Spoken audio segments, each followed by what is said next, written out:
Assalamualaikum warahmatullahi wabarakatuh. Hai teman-teman, di sini saya akan menjelaskan tentang SWOT diri sendiri atau yang biasa kita sebut dengan SWOT. Apa sih SWOT itu? Sebelum saya menjelaskan panjang kali lebar tentang apa SWOT diri saya sendiri, perkenalkan di sini nama saya adalah Rizky Rismadani dari Prodi Sistem Informasi semester 8 kelas B. Saya akan menceritakan apa sih SWOT diri saya sendiri. SWOT itu merupakan kepanjangan dari Strike, Witness, Apport, Needs, dan juga Threats. Yang keempat ini memiliki arti masing-masing, yaitu adalah kekuatan, kelemahan, peluang, dan juga ancaman dari dalam diri sendiri. Teknik ini membantu agar memahami diri, mengetahui kelebihan dari dalam sendiri, agar kita bisa memanfaatkan, dan juga untuk mengetahui kelemahan kita agar kita bisa memperbaiki diri sendiri, dan juga agar kita siap untuk menghadapi tantangan di masa depan. Jadi SWOT itu sangat penting banget buat kita agar kita tidak salah melangkah, karena kita sudah mengetahui kelebihan kita, kekurangan kita. Jadi kita bisa mempersiapkan semuanya lebih matang lagi. Yang pertama adalah kekuatan atau kelebihan. Kekuatan atau kelebihan yang ada dalam diri saya sendiri, yang pertama adalah saya dapat beradaptasi dengan cepat. Jadi saya mengusahakan atau memaksa diri saya sendiri agar dimanapun saya ditempatkan, dimanapun saya berada, saya harus bisa beradaptasi agar saya bisa memiliki banyak teman, bisa memiliki banyak relasi, agar saya bisa juga banyak belajar di tempat-tempat yang baru. Yang kedua adalah saya cepat belajar hal baru. Jadi usahakan kalau saya tidak bisa melakukan salah satu hal saya harus belajar. Kalau tidak, saya bakal ketinggalan.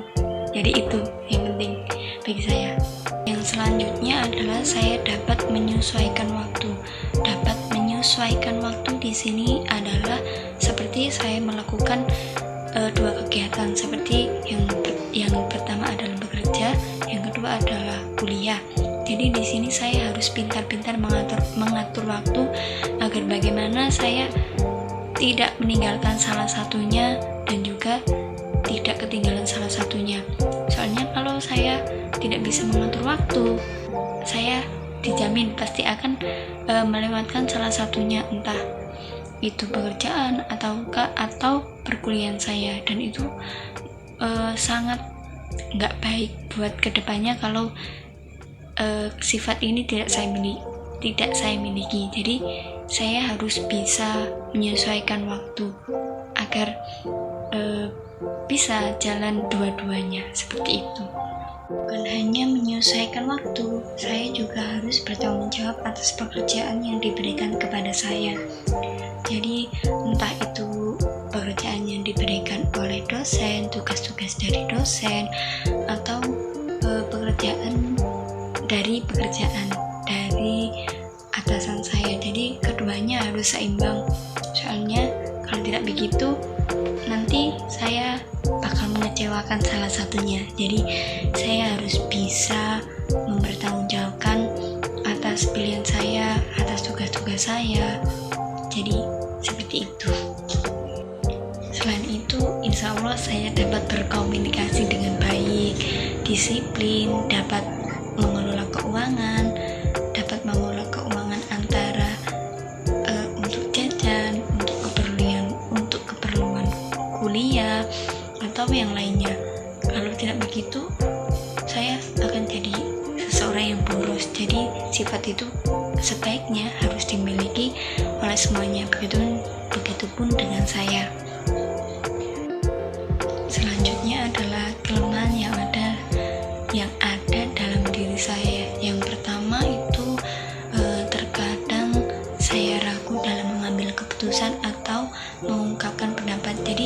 seperti kayak sebenarnya saya mau mengungkapkan apa yang ada dalam benak saya atau pikiran saya, tapi kadang saya ragu untuk mengatakannya. Soalnya saya mikir benar atau tidak yang saya ucapkan, atau bahkan nanti salah atau apa. Saya takut itu. Sebenarnya itu hal yang buruk, harus dihilangkan, tapi itu masih melekat pada diri saya. Saya belum bisa untuk meninggalkan atau mengurangi sifat itu. Yang selanjutnya adalah saya sering khawatir berlebihan terhadap hasil pekerjaan saya.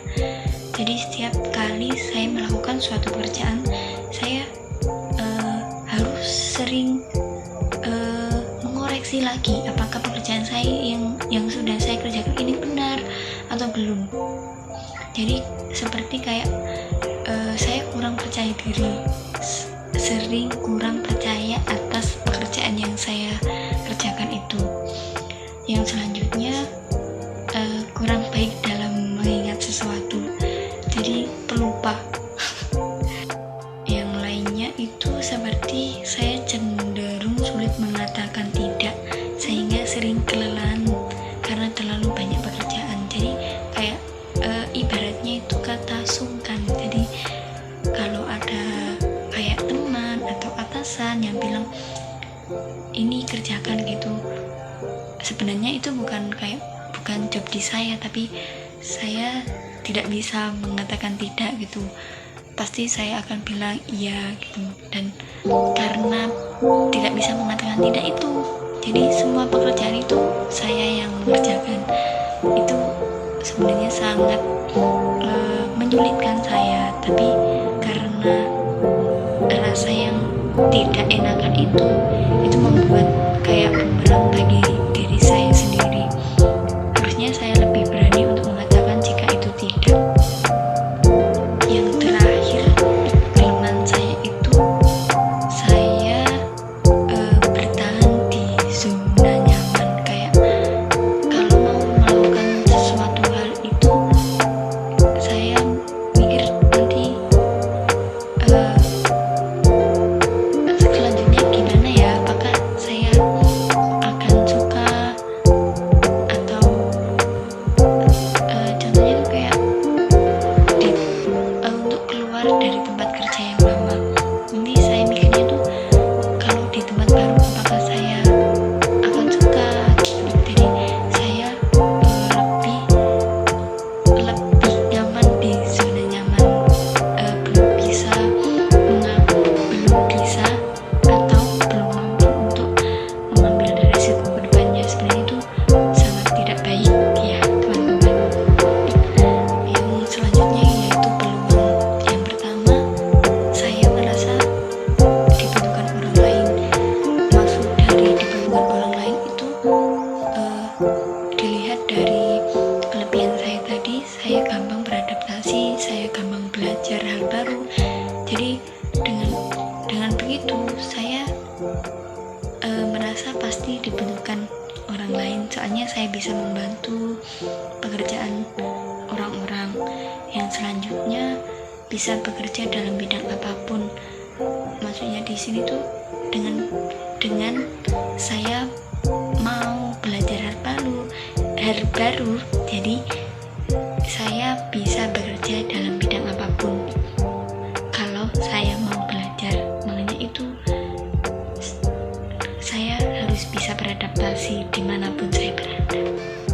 Selanjutnya, saya bisa berteman dengan siapa saja sehingga bisa menambah wawasan dan juga relasi. Ini sangat penting sekali karena kadang kita bisa mendapatkan suatu pekerjaan itu karena kita mempunyai teman, atau seringkali kita sebut dengan the power of orang dalam. Jadi itu sangat penting untuk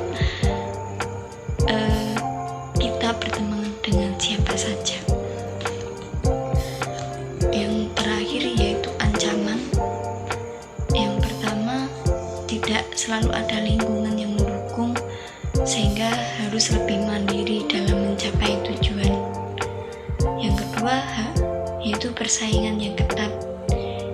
Jadi dengan persaingan yang ketat ini, kalau kita tidak memiliki keterampilan atau tidak memiliki suatu hal yang berbeda, kita akan tertinggal. Jadi sebisa mungkin kita harus mengeksplor atau belajar sesuatu hal yang sebelumnya belum kita pelajari.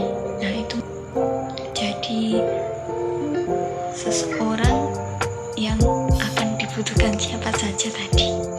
Yang terakhir, harus terus belajar agar tidak tertinggal dalam dunia digital yang berkembang pesat ini. Jadi ini sangat penting banget agar kita tidak update. Jadi kita bisa menyeimbangkan dengan dunia digital yang sekarang ini. Seperti itu semua tadi merupakan suatu tentang diri saya sendiri. Jika ada kurang lebihnya, saya mohon maaf yang sebesar-besarnya.